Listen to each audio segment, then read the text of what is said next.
जय माँ, जय गुरुदेव। भगवान शिव और अपने समस्त गुरु परंपरा को मैं प्रणाम करती हूँ। और तंत्र में पंचमकार इस विषय पर जो भ्रांतियाँ फैली हुई हैं समाज पर, उन विषयों पर मैं बात करने वाली हूँ। तंत्र को जैसे लोग कहते हैं कि यहाँ पंचमकार है, मध्य है, मदिरा, सब चलता है तंत्र में। मैथुन, मीन, ये तो सब चलता है। और लोग शास्त्र के प्रमाण दे देते हैं कई बार, कह करके कि देखो यही है। एक ऐसा छोटा सा एक श्लोक कहीं से निकालेंगे और पोस्ट बना देंगे, फिर फॉरवर्ड करते रहेंगे। आधे लोग तो मैं देखती हूँ एकदम यंगस्टर है, जो लोग ऐसे ऐसे बनाते हैं इंस्टाग्राम के पोस्ट वगैरह, कहीं से कुछ देख लिया, कहीं से कुछ पढ़ लिया, शास्त्रों में डूबे नहीं, गुरु के पास बैठे नहीं, और तंत्र के बारे में बात कर रहे हैं और तंत्र को इस तरह से बदनाम कर रहे हैं। भगवान शिव और मेरी गुरु परंपरा के निर्देशानुसार, उनकी आज्ञा से मैं ये जो पंचमकार है, इसके सही स्वरूप क्या था, हमारे शास्त्रों में, तंत्र शास्त्रों में क्या दिया गया, और भगवान शिव ने मुझे स्पेसिफिकली कुलान और तंत्र के लिए कहा,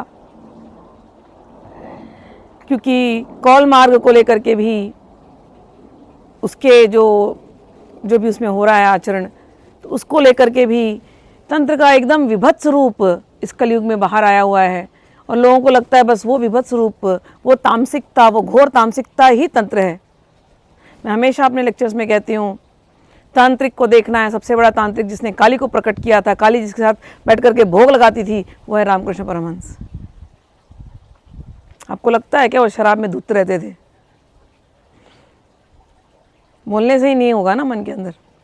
तो मैं ऐसे महान तांत्रिक परंपरा से आई हूँ। शुद्ध तंत्र के स्वरूप को मैंने देखा है, मैंने जिया है। तो ये काम मेरी गुरु परंपरा ने मुझे ही दे दिया है कि उस शुद्ध सात्विक तंत्र को पुनः वापस उसको प्रकट करो, उसके सही रूप से तंत्र की स्थापना करो, जैसे भगवान शिव ने और माँ पार्वती ने हमको दिया था। तो अब मदिरा के ऊपर चर्चा होगी कुछ वीडियोस के अंदर, और ये पंचमकारों को कैसे भगवान शिव ने हमको समझाया, माँ ने हमारे लिए ही भगवान शिव से प्रश्न किए हैं और कैसे इसको समझाया, ये मैं आप लोगों को समझाने वाली हूँ।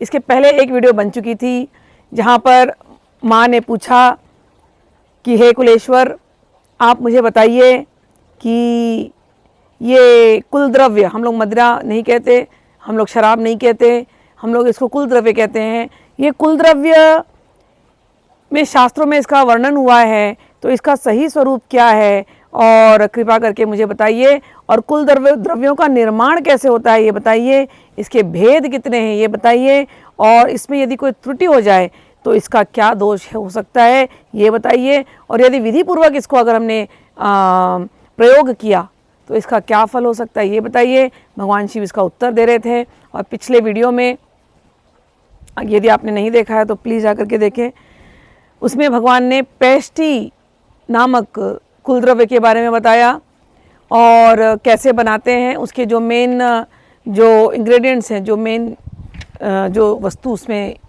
उपयोग होते हैं, वो हैं मट्ठा, मक्खन, जल, दूर्वा और गाय के दूध से बना हुआ मट्ठा। इन चीज़ों को, और चावल साथ में, इन चीज़ों को लेकर के जो औषधि बनती है उसका नाम है पैष्टि। और भगवान शिव ने कहा कि पैष्टि का कोई सेवन करता है तो देवता भी बड़े प्रसन्न होते हैं। देवता खुद इसको इसका सेवन करना चाहते हैं। तो पैष्टि के बारे में भगवान ने बताया। और अब हम लोग दूसरा जो कुल द्रव्य है, गौड़ी, इसका नाम दिया है गौड़ी, इसके बारे में भगवान बता रहे हैं। तो आप लोग ध्यान से सुनना। देवी को आप लोग जो चढ़ाते हो और सोचते हो ये देवी मांगती है, देवी सच में वो नहीं मांगती। अगर आप सच में भगवान शिव के नाम से आप तंत्र को कह रहे हो कि मदिरा चढ़ना है, मदिरा चढ़ना है, तो आपकी भाषा में जो मदिरा जिसको आप कहते हो, मदिरा तो नहीं चढ़ती, कुलद्रव्य चढ़ता है। कुलद्रव्य कैसे बनता है? यदि आप इस तरीके से बनाते हो जैसे भगवान शिव ने कहा है, मैं तो ठीक है, तो देवी एक्सेप्ट करती है। लेकिन यदि आप अपने तामसिक भाव से, अपने तामसिक जो आपका टेस्ट है उसके हिसाब से तामसिक वस्तु आप देवी को अर्पित करते हो तो वो सही नहीं है। तो मैं आज दूसरी वाली जो कुल द्रव्य है जिसको हम कहते हैं गौड़ी, उसके बारे में भगवान सिखा रहे हैं। आप लोग सीखिए, आपको यदि देना ही है माँ को मत दिए तो ये देना आप, ठीक। चलिए क्या कहते हैं, गौड़ी च श्वेत कर्पूर जम्बू त्वक साधितांबसाम दशप्रस्थम कुलेशानी धातकी कुसुमम शुभम। कहते हैं गौड़ी मुद्रा के विषय में पार्वती जी को बता रहे हैं। सर्वप्रथम क्या लेना है, श्वेत कर्पूर और जामुन की छाल, इन दोनों बराबर द्रव्यों को एक जल में डाल देना है। कितना जल होगा, वो 10 प्रस्थ जल होगा। मतलब कि एक प्रस्थ होता है 400 ग्राम, 400 ग्राम 10 बार, तो उतना बार आप वो जल लो और उसके अंदर श्वेत कर्पूर और जामुन की छाल ये आप डाल दो। और क्या डालना है, कहते हैं इसमें एक प्रस्थ धातकी के फूल, जिसको हम कहते हैं नारियल के फूल, धातकी के फूल या नारियल के फूल, इसको इसके अंदर डाल दो। नारिकेल प्रसूनम व चैक प्रस्थम विनिक्षपेत हरित की चाक्ष फलम वासुनिष्क प्रमाणतः। और इसमें 8 निष्क यानी होता है कि 16 मासा। जैसे कि पहले के ज़माने में दान देना होता था तो वो लोग स्वर्ण ले आते थे 1 तोला, उसको डिवाइड करते थे 16 भागों में ताकि सबको दान किया जाए। तो इतना छोटा अमाउंट, ठीक है ना, उसको ले करके ये जो अभी आपने बनाया, एक आपने घड़ा लिया, घड़े के अंदर आपने 10 प्रस्थ यानी 400 ग्राम के 10-10 बार 10 रेशियो में आपने जल डाला। उसके अंदर आपने डाला कर्पूर और जामुन का छाल, फिर आपने डाला उसमें नारियल के फूल, और फिर उसमें आपको डालना है हर्रे, छोटा सा पाउडर के स्वरूप 8 माशा, और डालना है आंवला या बृहति नामक औषधि डालनी है। अब देखो ये क्या बन रहा है, ये शराब नहीं बन रही है, मदिरा आपका नहीं बन रहा है ये औषधि बन रही है। इसको लेने से लीवर खराब नहीं होगा, नशा चढ़ेगा लीवर खराब नहीं होगा। ये औषधि आपके शरीर के लिए अच्छी है, ठीक। तो कहते हैं हर्रे या आंवला अथवा बृहति नामक औषध डाल दो। इसके बाद इसमें वहनी और एक निष्क त्रिकटु उसमें अलग अलग से डाला जाता है। और कहते हैं उसके बाद क्या करना है, वहनी त्रिकुटम कंचापी निष्कमात्रम छिपेत पृथक अशिति गुण सम्मिश्रमेकस्मिन् योज्येत घटे करेण भ्राम्येत सम्यग अनुलोम विलोमतः अष्टोत्तर शतावृत्या त्रिसंध्यम प्रतिवासरम। फिर कहते हैं ये सब डालने के बाद उसके अंदर गुड़ डालना है 80 माशा, कहने को 80 tablespoon I guess, teaspoon, ठीक है ना। तो इतना उसमें गुड़ डालना है। तो सोचो, जल घड़े के अंदर, उसके अंदर उसका प्रोपोर्शन दिया गया, भगवान इतने एक्यूरेट है रेसिपी देने में। तो वो उतने आपने डाले। ये सारे क्या डाले हैं, हर्रे आप लोगों को पता है आयुर्वेदिक दवा है, धातकी ये सब आयुर्वेदिक दवा है, बृहति आंवला सब आयुर्वेदिक दवा है, सभी हमारे शरीर के लिए अच्छा है। त्रिफला हम लोग यूज़ करते हैं, उसमें सब आंवला ही तो है, और क्या है। तो ये सब इसके अंदर डाल करके भगवान कहते हैं सबको फेंटना चाहिए, खूब अच्छे से मिलाना चाहिए, लिखा है इसके अंदर।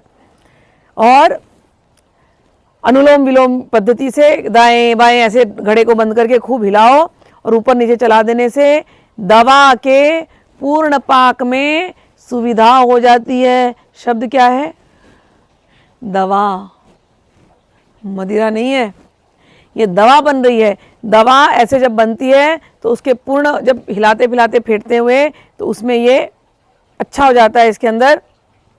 और कहते हैं फिर क्या करना है, द्वादशाहेन पाक स्यात् प्राशेयत तत्र योदशे ऐशा गौड़ीति कथा शिव सायुज्य हेतु की।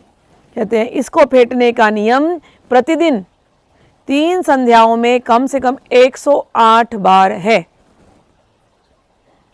108 बार आप जाओगे ये कुल द्रव्य बनाने के लिए, तो 108 बार आप भगवान को याद तो करोगे। भगवान शिव चंद्रमा को धारण करते हैं। चंद्रमा जो है वो औषधियों का राजा है। सारे औषधियों में चंद्रमा ने ही अमृत भरा है। तो ये जो आप बना रहे हो, ये शराब नहीं है, ये अमृत है। ये आपके हेल्थ के लिए अच्छी है, क्योंकि ऐसे ऐसे आयुर्वेदिक हर्ब्स को लेकर के बनाया जा रहा है। समझ में आ रहा है बात?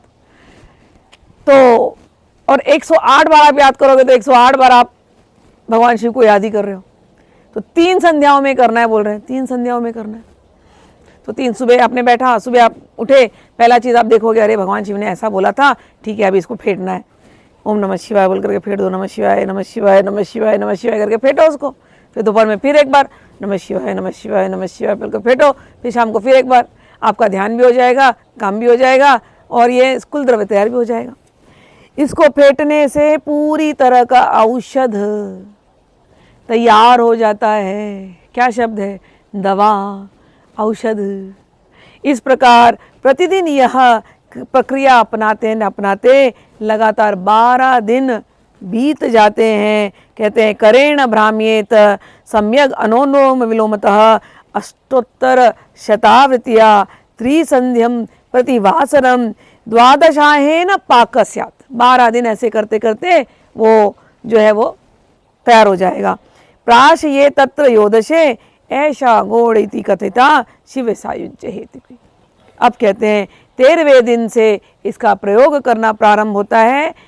ये जो महत्वपूर्ण कुल द्रव्य है, कुल औषधि है, जिसको आप लोग मद्य और मदिरा रूप में समझते हैं, यह हमारा कुल द्रव्य है, औषधि है, दवा है, जो 13वें दिन तैयार हो जाती है। इसे गौड़ी मदिरा कहते हैं। यह शिव सायुज्य प्रदान करने वाली उत्तम कोटि की औषधि की विशिष्टताओं से संपन्न गौड़ी कुल द्रव्य, गौड़ी मद्य शास्त्रों द्वारा भी कुल साधक के लिए स्वीकृत है।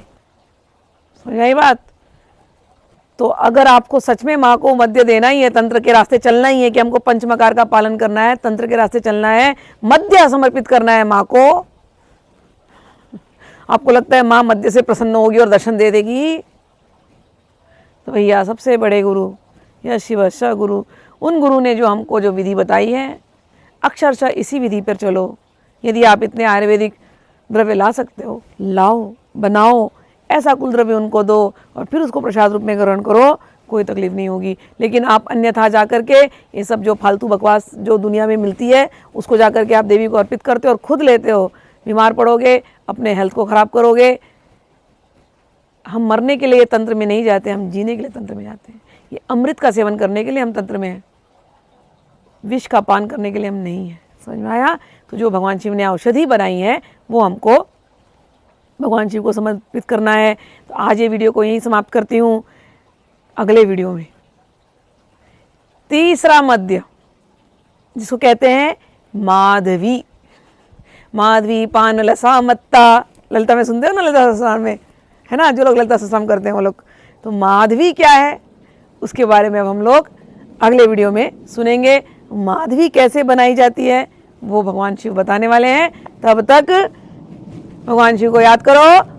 हर हर महादेव। माँ तुम पर कृपा करें और आप लोग तंत्र को अच्छे से अपने जीवन में उतारो, शुद्ध सात्विक तंत्र आपके जीवन में उतरे, ऐसे में भगवान शिव और अपने गुरु परंपरा से प्रार्थना करती हूँ। जय माँ, जय गुरुदेव, जय भगवान शिव।